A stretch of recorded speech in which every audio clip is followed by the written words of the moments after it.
제46장. 벨은 엎드러졌고 느보는 구부러졌도다. 그들의 우상들은 짐승과 가축에게 실렸으니 너희가 떠매고 다니던 그것들이 피곤한 짐승의 무거운 짐이 되었도다. 그들은 구부러졌고 그들은 일제히 엎드러졌으므로 그 짐을 구하여 내지 못하고 자기들도 잡혀갔느니라. 야곱의 집이여, 이스라엘 집에 남은 모든 자여, 내게 들을지어다. 배에서 태어남으로부터 내게 안겼고 태에서 남으로부터 내게 업힌 너희여, 너희가 노년에 이르기까지 내가 그리하겠고 백발이 되기까지 내가 너희를 품을 것이라. 내가 지었은즉 내가 업을 것이요 내가 품고 구하여 내리라. 너희가 나를 누구에게 비기며 누구와 짝하며 누구와 비교하여 서로 같다 하겠느냐? 사람들이 주머니에서 금을 쏟아내며 은을 저울에 달아 도금장에게 주고 그것으로 신을 만들게 하고 그것에게 엎드려 경배하며 그것을 들어 어깨에 메어다가 그의 초소에 두면 그것이 서 있고 거기에서 능히 움직이지 못하며 그에게 부르짖어도 능히 응답하지 못하며 고난에서 구하여 내지도 못하느니라. 너희 패역한 자들아, 이 일을 기억하고 장부가 되라. 이 일을 마음에 두라. 너희는 옛적 일을 기억하라. 나는 하나님이라. 나 외에 다른 이가 없느니라.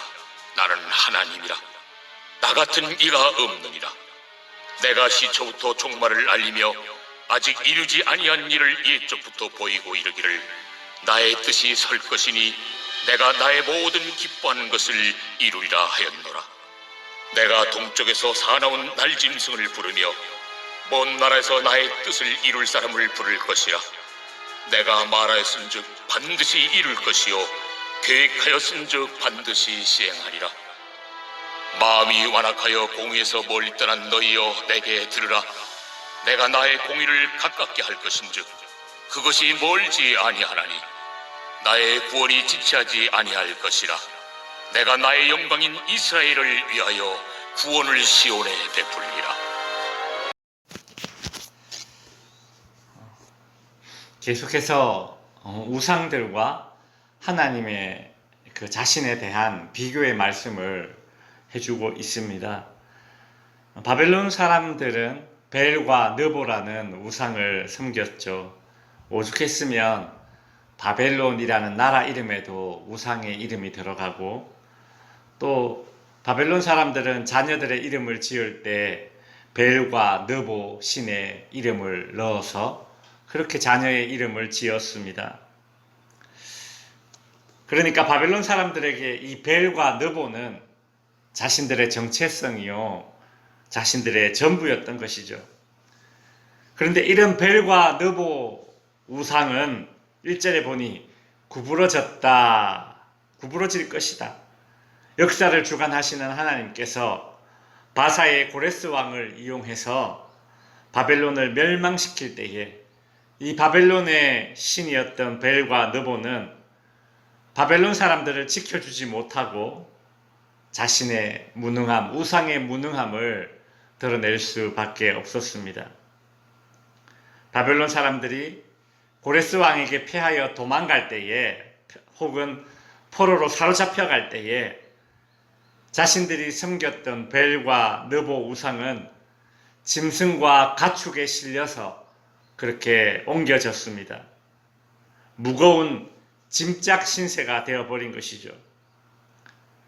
벨과 느보 신상은 고레스의 침략으로부터 바벨론 사람들을 지켜주지 못했고 오히려 무거운 짐이 되었습니다. 이것이 우상의 실체라고 하나님은 지금 고발하고 있는 것입니다. 이에 반해서 하나님은 어떤 분이십니까? 이제 하나님 자신이 어떠한 분인지에 대해서 이야기해 주고 있습니다. 3절과 4절에 보면 하나님은 벨과 느보 우상과는 달리 자기 백성을 끝까지 돌봐주시는 분으로 그렇게 묘사되고 있습니다. 3절에 보시면 야곱의 집이여, 이스라엘 집에 남은 모든 자여, 내게 들을지어다. 배에서 태어남으로부터 내게 안겼고 태에서 남으로부터 내게 업힌 너희여, 4절 너희가 노년에 이르기까지 내가 그리하겠고 백발이 되기까지 내가 너희를 품을 것이라. 내가 지었은즉 내가 업을 것이요 내가 품고 구하여 내리라. 하나님은 이스라엘을 태중에서부터 품으셨는데 그들이 늙어 백발이 되어도 품고 안아주시는 하나님임을 오늘 본문에서 말씀하고 계시죠. 요람에서 무덤까지라는 그런 말이 있습니다. 사회복지 개념이 1940년도에 이제 유럽에서 처음 등장했을 때에 국가가 국민의 복지를 책임져 주겠다. 이제 그런 목표를 정하고 외쳤던 구호가 요람에서 무덤까지. 그런 구호입니다. 그러나 사실 이 시기에 유럽은 2차 세계대전이 끝나고 가장 힘든 시기를 보내고 있었던 시대입니다.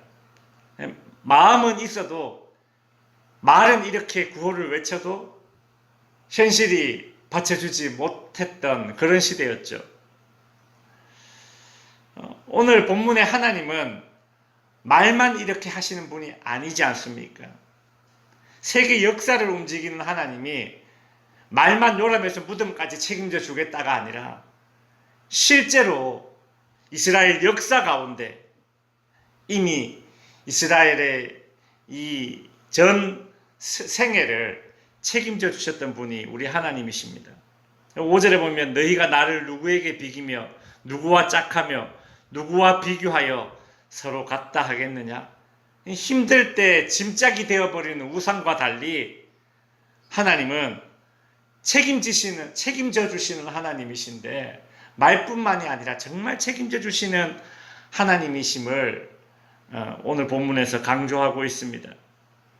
하나님은 우상의 일과 하나님이 하신 일을 비교해보라 그리 말씀하고 있습니다. 특별히 하나님이 과거에 행한 일을 기억해보면 하나님이 어떤 분인지 믿게 될 것을 이야기하고 있죠. 하나님은 과거에 그 강대했던 애굽 제국에서 약 400년간 노예 생활하던 이스라엘 백성들을 구원해 내셨는데 이 70년간 노예 생활하고 있는 이 바벨론에서부터 못 구해 내시겠습니까?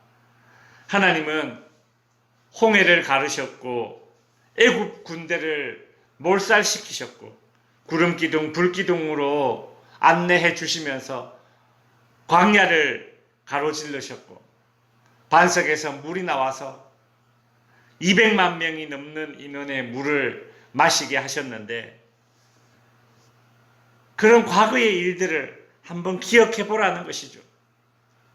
너희가 과거를 기억하며 이스라엘을 책임져 주시는 끝까지 책임져 주시는 하나님에 대한 믿음이 생길 거 아닙니까? 그래서 하나님은 이렇게 이야기하고 있습니다. 8절에 보면 너희 패역한 자들아 이 일을 기억하고 9절 너희는 옛적 일을 기억하라. 기억해보면 하나님 외에 다른 신이 없음을 새삼 깨닫게 될 것이다.